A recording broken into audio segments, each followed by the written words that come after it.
নমস্কার বন্ধুরা, আপনারা দেখছেন অনলাইন এডু স্টাডি পয়েন্ট। আমি মিলন স্যার। সবাইকে দীপাবলি এবং শুভ বিজয়ার শুভেচ্ছা জানিয়ে আজকে এসএলএসটির কয়েকটি গুরুত্বপূর্ণ আপডেট নিয়ে আলোচনা করছি। তো বিভিন্ন সংবাদ মাধ্যম সূত্রে যা আমরা দেখতে পাচ্ছি, শুনতে পাচ্ছি এবং তার সঙ্গে আমার ব্যক্তিগত চিন্তাধারা দিয়ে আলোচনাটা করার চেষ্টা করছি। হয়তো আমি 100% ঠিক নাও হতে পারি, সেটা মূল্যায়নের দায়িত্ব আপনাদের। আপনারা কমেন্ট সেকশনে বলবেন। বিগত যে আমার ভিডিওগুলোতে বিভিন্ন ভিউয়ারদের, বন্ধুদের যে বিভিন্ন জিজ্ঞাসা প্রশ্ন আমার করেছিলেন আমাকে, তারও কয়েকটা উত্তর নিয়ে আজকে আমি এসেছি। তো শুরু করছি এসএলএসটির 2025-এর আপডেট কিছু আলোচনা।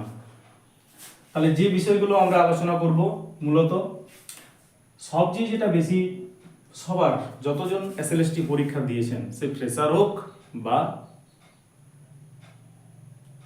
2016 বা 17-এর চাকরিহারা শিক্ষক শিক্ষিকারা হন, সবার কাছে একটা টেনশন আছে, ফাইনাল আনসার কি কবে প্রকাশিত হবে, তার সঙ্গে প্রশ্ন চ্যালেঞ্জ। 2, ইন্টারভিউ কাট অফ কীভাবে তৈরি হবে, এটা আপনারা হয়তো প্রায় সবাই জানেন আর কি। তার মধ্যে 1-2 জন আমাকে প্রশ্ন করেছেন আর কি, তার আমি উত্তর দেওয়ার চেষ্টা করবো ভিডিওর মাধ্যমে, যার জন্য প্রশ্ন রেখেছি। গুরুত্বপূর্ণ কেস আপডেট কি, অনেকগুলো কেস এসএসসির এগেনস্টে হয়েছে আর কি, ফ্রেশাররা করেছেন, বিভিন্ন যারা অভিজ্ঞতা নম্বর নিয়ে করেছেন। তো সেই আপডেট কি আছে, রেজাল্ট ডেট নিয়ে এসএসসি কি বলেছে, অর্থাৎ এসএসসির বিচারপতি সুপ্রিম কোর্টে কি জানিয়েছেন। চেয়ারম্যান তো এখনো কিছু মুখে বলেননি আর কি, কিন্তু গত কয়েকদিন আগে একটা সুপ্রিম কোর্টে যে কেস আপডেট ছিল আর কি, আলোচনা ছিল আর কি, কেস উঠেছিল, সেই কেসে সুপ্রিম কোর্টের বিচারপতি মাননীয় কল্যাণ ব্যানার্জি স্যার, তিনি কিছু কথা বলেছেন। তাহলে এখান থেকে আপনারা একটা রেজাল্টের আভাস পাবেন, সেটা বলবো। কাস্ট সার্টিফিকেট ডিজিটাল না ম্যানুয়াল লাগবে, এটা কিন্তু অনেকের মধ্যে এই সমস্যাটা তৈরি হয়েছে, একটা মাথায় চিন্তা আছে যে ডিজিটাল লাগবে না ম্যানুয়াল লাগবে। যাদের কাছে বিশেষ করে ডিজিটাল নেই, তাদের একটু চাপ বেশি হচ্ছে, সেটা নিয়ে বলবো। ভ্যাকেন্সি আপডেট কি হতে পারে, আন্দোলনের প্রভাব কতটা এবং চাকরিটা হবে তো, এই নিয়ে আলোচনা করছি। তো প্রথম পয়েন্ট নিয়ে আলোচনা করি, ফাইনাল আনসার কি কবে প্রকাশিত হবে। দেখুন, এসএসসি যে গেজেট এবং নোটিফিকেশন পাবলিশ করেছিল, নোটিফিকেশনটা সেখানে তারা একটা টেন্টেটিভ ডেট দিয়েছিলেন। সেখানে ওনারা যে রিটেন রেজাল্টের কথা বলেছিলেন, রিটেন রেজাল্টের কথা, সেই রেজাল্টের কথাই ওনারা বলেছিলেন 4th week October 4th week বলেছিলেন, তাই তো? তাহলে অক্টোবর 4th উইক বলতে বোঝা যায় অক্টোবরের শেষের দিকটা, তো মাঝে তো কয়েকটা ছুটি পড়েই গেল আর কি, ঠিক আছে। কিন্তু তার আগে বলেছিলেন যে রেজাল্ট আউটের আগে আমরা ফাইনাল আনসার কি দিয়ে দেব, এটা বলেছিলেন। কিন্তু এখন যেটা বর্তমান সমস্যা হচ্ছে, যে প্রথমত যে আমরা শুনছিলাম যে মাত্র 500 বা 550 জন প্রশ্ন চ্যালেঞ্জ করেছেন, কিন্তু এখন বিভিন্ন সংবাদ মাধ্যম যেগুলো বলছে, সেটা বলছে 92,000 চ্যালেঞ্জ হয়েছে। তাহলে 92,000 জন এসএলএসটি পরীক্ষার্থী বিভিন্ন প্রশ্ন নিয়ে তারা চ্যালেঞ্জ করেছেন। তাহলে এই 92,000 যে চ্যালেঞ্জ, সেগুলো খতিয়ে দেখতে হবে পর্ষদকে, মানে কেন দেরি হচ্ছে ফাইনাল আনসার কি দিতে। তাহলে 92,000 যে কোশ্চেন, সেগুলো পর্ষদকে খতিয়ে দেখতে হবে, তারপর সেগুলো দেখে নিয়ে বিশেষজ্ঞদের মতামত করে একটা চূড়ান্ত রেজাল্ট ঠিক করবেন। তারপর খাতা চেক হবে সেই অনুযায়ী। কিন্তু আমার যেটা মনে হচ্ছে ব্যক্তিগত, যে রেজাল্ট আউটের খুব বেশি আগে ফাইনাল আনসার কি দেবে না, কারণ বিভিন্ন বিষয় নিয়ে একাধিক কেস হয়ে যাচ্ছে, অসংখ্য কেস হচ্ছে আর কি। তাহলে 92,000 এই যে ক্যান্ডিডেট চ্যালেঞ্জ করেছেন প্রশ্ন, তারা তাদের সপক্ষে যুক্তিও দিয়েছেন। এসএসসি কি পারবে সবাইকে খুশি করতে? সবাইকে খুশি করতে পারবে না। অর্থাৎ যে ফাইনাল আনসার কি দিবে, সেখানে কিন্তু সবাই সন্তুষ্ট থাকবেন না। তাহলে যারাই সন্তুষ্ট থাকবেন না তাদের মধ্যে আবার অনেকেই চলে যাবেন কোথায়, হাইকোর্ট বা সুপ্রিম কোর্টে চলে যাবেন কেস করতে। তাহলে সেখানে একটা সমস্যা তৈরি হতে পারে, যার জন্য পর্ষদ এসএসসি কি করবে, রেজাল্টের হয়তো একদিন হয়তো আগে আনসার কিটা দেবে এবং তারপরে পরেই রেজাল্ট দিয়ে দেবে আর কি। যেমন আমরা দেখলাম প্রাইমারি টেটের রেজাল্ট আনসার কি দেওয়ার পরেই রেজাল্ট দিয়ে দিল আর কি। তাহলে সেখানে চ্যালেঞ্জ করার এটা কম থাকবে আর কি।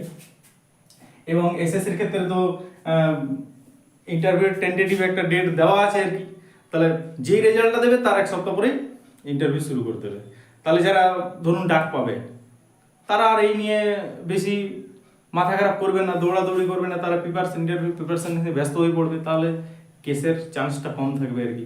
যার জন্য পর্ষদ ওই সুযোগটা এসএসসি কম দেবে আর কি। ঠিক আছে, তার মধ্যে যে কিছু কেস হবে না সেটা আমি বলছি না, কিছু কেস হবেই আর কি। এবং এখানে এতগুলো যে প্রশ্ন, বিভিন্ন সাবজেক্টে যে এতগুলো কোশ্চেন যে ভুল আছে, তার দুটো কারণ আমি একটা মনে করি আর কি। একটা সময়ের অভাব ছিল, এসএসসির কাছে এত কম সময়ে পরীক্ষা নেওয়াটা একটা চাপের ছিল। আর 2 নম্বর আমার মনে হতে পারে আর কি, যে যারা কোশ্চেন করছেন অবশ্যই তারা আমাদের থেকে পণ্ডিত মানুষ, তারা অত সহজে ভুলটা করবেন না। তারা যদি এসএসসি যদি চায় যে না বিতর্ক হোক, কেস হোক, দেরি হোক, প্রসেসটা একটু বিলম্ব, যত দেরি হয় ততই ভালো। কেস হয়ে গেলে তো আমাদের নিজেদের ঘাড়ে দোষ চাপবে না, সেটাও কিন্তু একটা কারণ হতে পারে। তাহলে এক সময়ের অভাবের জন্য হতে পারে, প্রশ্নগুলো ভুল আনসার দিতে পারে। 2, তারা ইচ্ছাকৃতভাবে দিতে পারে যে যাতে প্রসেসটা ডিলে হয়, এটার উপর যাতে কেস হয় আর কি। তো এটা আপনারা তো সবাই অভিজ্ঞ শিক্ষিত মানুষ, ঠিক আছে, আমার চেয়ে অনেকে আরো ভালো বিষয়টা বুঝবেন আর কি। দুটো কারণের মধ্যে আমি বললাম, আপনারা সবচেয়ে যেটা বেশি কি কারণ হতে পারে আপনারা হয়তো অনেকেই বুঝতে পারবেন আর কি। তাহলে ফাইনাল আনসার কি কখন দেবে? রেজাল্ট পুরোপুরি তৈরি হয়ে যাওয়ার পর ফাইনাল আনসার কিটা দেবে, তার 1-2 দিনের মধ্যে হয়তো রেজাল্ট দিতে পারে, এটা বলে আমার মনে হয় আর কি। নেক্সট, ইন্টারভিউ কাট অফ কিভাবে তৈরি হবে? ইন্টারভিউ কাট অফ আপনারা জানেন যে আমাদের 60 মার্কস কি ছিল রিটেনে, প্লাস 10 নম্বর একাডেমিক, এর সঙ্গে 10 নম্বর এক্সপিরিয়েন্স। যারা এক্সপিরিয়েন্স আছে তারা 10 নম্বর এক্সপিরিয়েন্স নাম্বার দিয়ে টোটাল তাদের 80-র উপর কাট অফ হবে। আর যারা ফ্রেশার আছেন তাদের 70-এর উপর কাট অফ তৈরি হবে আর কি। এরপর এটাও নিয়ে নানা রকম মানে চলছে, ঝামেলা চলছে আর কি। ফ্রেশাররা চাইছে যাতে কাট অফটা শুধুমাত্র এক্সপিরিয়েন্স যে নাম্বারটা 10, সেটা যদি দেওয়া হয় সো সেটা দেওয়া হোক শুধুমাত্র 2016 সালের যারা চাকরিহারা, যোগ্য চাকরিহারা তাদেরকে দেওয়া হোক। 1, 2 যদি দেওয়া হয় তাদেরকে ইন্টারভিউর পরে দেওয়া হোক, তাদের যুক্তি। এবং অন্যান্য যারা বিভিন্ন প্রাইভেট স্কুলে চাকরি করেন, যেগুলো পর্ষদ স্বীকৃত যে প্রাইভেট স্কুলগুলো মাধ্যমিক উচ্চ মাধ্যমিক পর্যন্ত আছে আর কি, সেই সব স্কুলে যারা চাকরি করেন তারা কিন্তু পাল্টা একটা এসএসসির কাছে আবেদন করেছেন এবং তারা কোর্টেও চলে গেছেন আর কি, যে তারাও যাতে এক্সপিরিয়েন্স নাম্বারটা পান আর কি। এটা নিয়ে কিন্তু সত্যি সমস্যা হচ্ছে, বিভিন্ন দিক থেকে বিভিন্ন জনের সমস্যা তৈরি হচ্ছে। একদিকে ফ্রেশারদের টেনশন, অন্যদিকে চাকরিহারাদের টেনশন, অন্যান্য যারা এক্সপিরিয়েন্স আছে তাদেরও একটা টেনশন আর কি। এই ধোঁয়াশাটা তৈরি করেছে কে করেছে? একমাত্র এসএসসি। এসএসসির গেজেটে যদি পরিষ্কারভাবে বলে দিত যে কারা কারা এক্সপিরিয়েন্স নম্বরটা পাবে, কারা পাবে না, তাহলে কিন্তু ভালো হতো। এটা নিয়ে কেস হয়েছে এবং পরের পয়েন্টে আমি বলছি আর কি যে এক্সপিরিয়েন্স নম্বরটা কারা পেতে পারে। গুরুত্বপূর্ণ কেস আপডেট কি? তো গুরুত্বপূর্ণ কেস আপডেট অনেকগুলো কেস হয়েছে, সবগুলো বলা সম্ভব না আর কি, সবগুলো আপডেটও আসেনি আর কি।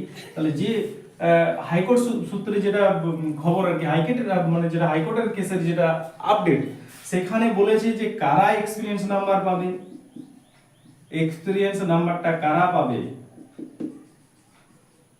সেটা এসএসসি কে উল্লেখ করে দিতে হবে, কোর্টে পরিষ্কার জানাতে হবে যে কারা কারা এক্সপিরিয়েন্স নাম্বারটা পাবে, কারা কারা পাবেন না।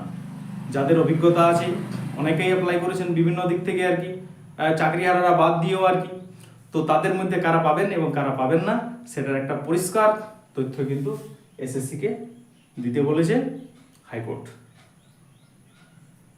এই বিষয়টা এসএসসির আগেই পরিষ্কার করে দেওয়া উচিত ছিল, তাহলে এতটা বিভ্রান্ত তৈরি হতো না আর কি। এরপরে সুপ্রিম কোর্টের একটা আপডেট কি আছে, সুপ্রিম কোর্টের আপডেট যে টেন্টেড গ্রুপ সি এবং ডি গ্রুপের যে টেন্টেড লিস্ট, সেটা কিন্তু এসএসসি কে পাবলিশ করতে হবে। আপনারা জানেন যে আগামী 3 তারিখ থেকে, নভেম্বরের 3 তারিখ থেকে গ্রুপ সিডির ফর্ম ফিল আপ শুরু হচ্ছে। তো তার আগেই তাদের যে একটা টেন্টেড লিস্ট, অর্থাৎ যারা দুর্নীতি করে চাকরি পেয়েছেন, প্রমাণিত হয়েছে আর কি, তাদের তালিকা কিন্তু তাদের আগেই দিতে হবে। তাহলে এসএসসির কাছে নতুন দুটো চাপ বেড়ে গেল। এক, কারা এক্সপিরিয়েন্স পাচ্ছে সেই নিয়ে একটা লিস্ট হাইকোর্টে জমা দিতে হবে। দুই হচ্ছে কি, গ্রুপ সিটির যারা টেন্টেড তাদের একটা লিস্ট পাবলিশ করতে হবে আর কি। তাহলে এই দুটো কাজ করতে আরও কিছু সময় এসএসসির লেগে যেতে পারে, যার জন্য ফাইনাল যে রেজাল্ট, সেই রেজাল্টটা আরেকটু পিছিয়ে যেতে পারে, ওনাদের যেটা টার্গেট ছিল তার থেকে পিছিয়ে যেতে পারে। রেজাল্ট নিয়ে এসএসসি কি বলেছে, অর্থাৎ এসএসসির আইনজীবী সুপ্রিম কোর্টে বলেছেন যে এই রেজাল্ট হতে পারে ফার্স্ট উইক হতে পারে নভেম্বরের ফার্স্ট উইক। নভেম্বরের 4 তারিখে আরেকটা কেস আপডেট আছে, নভেম্বরের 4 তারিখে। আমার মনে হচ্ছে এই 4 তারিখের আগেই কিন্তু এসএসসি রেজাল্ট আউট করে দেবে, ফাইনাল আনসার কি দিয়ে আর কি। অবশ্যই রেজাল্ট আগে ফাইনাল আনসার কি দেবে, তারপরে রেজাল্টটা দেবে। সেটা সঙ্গে সঙ্গে হতে পারে যে ফাইনাল আনসার কি বিকালে পাবলিশ করলো, গভীর রাতে দেখবে রেজাল্ট। এনার তো গভীর রাতেই বেশি কিছু হয় আর কি, তো গভীর রাতে দেবে রেজাল্ট আউট হয়ে গেল আর কি, সেটাও হতে পারে। নেক্সট, তাহলে ফার্স্ট উইকে রেজাল্ট কখন হচ্ছে, ফার্স্ট উইকে, যেটা ফোর্থ উইক যেটা বলেছিল সেটা নাও হতে পারে, ঠিক আছে, সেটা নভেম্বরের ফার্স্ট উইক চলে যেতে পারে। আবার ঠিক নেই কোনো কিছু, আবার রেজাল্ট দিয়েও দিতে পারে আর কি, ঠিক আছে। দেখো এখন আমরা যে বিভিন্ন কথা বলছি, আমাদের মতো বিভিন্ন ইউটিউবার বা বিভিন্ন সংবাদ মাধ্যম সূত্রে যে কথাগুলো বলছি, সেই কথাগুলো কিন্তু ঠিকঠাক মিলছে না। আজকে হয়তো একটা কথা বলছি, পরের দিন অন্য কিছু হয়ে যাচ্ছে। এটা কেন হচ্ছে, ঠিক আছে। আমি তো একটা সাধারণ ছোট্ট একটা ইউটিউবার আর কি, আপনাদের এই ভাই বন্ধু, কিন্তু যারা সরকারের বিভিন্ন পদাধিকারী, উচ্চ পদস্থ যারা আধিকারিক যারা বসে আছেন, তাদের কথার কোনো ঠিকঠাক থাকছে না এখন বর্তমান যা পরিস্থিতি। কাজে যে আমি যে কথাগুলো বলছি 100% ঠিক সেটা নাও হতে পারে, ঠিক আছে, বারবার করে বলছি। অবশ্যই কমেন্ট সেকশনে জানাবেন যে আমার আলোচনাটা কতটা ঠিক বা ঠিক নয় আর কি। কাস্ট সার্টিফিকেট ডিজিটাল না ম্যানুয়াল লাগবে, এটা নিয়ে অনেকেরই সমস্যা তৈরি হচ্ছে। যাদের কাছে ডিজিটাল আছে তারা অবশ্যই ডিজিটাল সার্টিফিকেট নিয়ে যাবেন, যাদের কাছে ডিজিটাল নাই তারা ম্যানুয়াল নিয়ে যাবেন। এবং সেই সঙ্গে যারা অ্যাপ্লাই করেছেন ভ্যালিডেশনের জন্য, যারা সার্টিফিকেট পাননি, তারা যে ম্যানুয়ালের যে কপি আপনাদের কাছে আছে, সেটা জেরক্স হোক বা আরো কিছু পিডিএফ আকার আপনার কাছে যা আছে আর কি, সেটা থেকে সেই কপিটা নিয়ে যাবেন। এবং অ্যাপ্লিকেশন যেটা করেছেন ভ্যালিডেশনের জন্য, অ্যাপ্লিকেশন আইডি এবং সেই সঙ্গে যে ডকুমেন্টগুলো অনলাইন থেকে পেয়েছেন সেগুলো নিয়ে যাবেন। আবার ম্যানুয়াল সার্টিফিকেটটা দিয়ে সরকারের ওয়েবসাইট, কাস্ট সার্টিফিকেটের ওয়েবসাইটে সার্চ করলে একটা ডিজিটাল নাম্বার পাওয়া যাচ্ছে, সেটা প্রিন্ট আউট করে সঙ্গে নিয়ে যাবেন ম্যানুয়াল সার্টিফিকেটের সঙ্গে। তো সেই সার্টিফিকেট নিয়ে চাপ না, আপনার যদি ডিজিটাল থাকে ডিজিটাল নিয়ে যাবেন, আপনার যদি ম্যানুয়াল থাকে আপনি ম্যানুয়ালটাই নিয়ে যাবেন। যদি আপনি ডিজিটালের জন্য অ্যাপ্লিকেশন করেছেন এবং সার্টিফিকেটটা জমা দিয়ে দিয়েছেন, তাহলে যে অ্যাপ্লিকেশন কপিটা সেটা নিয়ে যাবেন এবং ম্যানুয়ালের জেরক্স কপি সেগুলো নিয়ে যাবেন আর কি, ঠিক আছে। তো এটা নিয়ে বেশি চাপ নেবেন না। নেক্সট, ভ্যাকেন্সি আপডেট কি হতে পারে, ভ্যাকেন্সি আপডেট কি হতে পারে এটা কেউই বলতে পারবে না, ঠিক আছে। তো যতটা আশা করা যাচ্ছে কিছু না কিছু ভ্যাকেন্সি আপডেট হবেই। যদি কিছু না ভ্যাকেন্সি আপডেট হয় তাহলে একদিকে ফ্রেশারদের সমস্যা, তাদের সুযোগ কমে যাবে, অন্যদিকে বিভিন্ন সাবজেক্টে চাকরিয়ারা যারা তাদেরও রিস্ক হয়ে যাবে আর কি। তার জন্য আমরা সবাই আশা করছি যে ভ্যাকেন্সিটা যদি আপডেট হয়ে যায় সবারই মঙ্গল। আশা করছি কিছুটা না কিছুটা আপডেট হবে, কিন্তু আমরা যতটা ভাবছি কিন্তু ততটা আপডেট নাও হতে পারে, ঠিক আছে। কারণ আমরা বিভিন্ন জায়গায় দেখতে পাচ্ছি আর কি, একটা যে প্রাইমারির কথা বলি আর কি, প্রাইমারির সভাপতি, পর্ষদ সভাপতি তিনি বলেছিলেন যে আমাদের কাছে 50,000 ভ্যাকেন্সি আছে, নোটিফিকেশন দিল মাত্র 13,000 আর কি।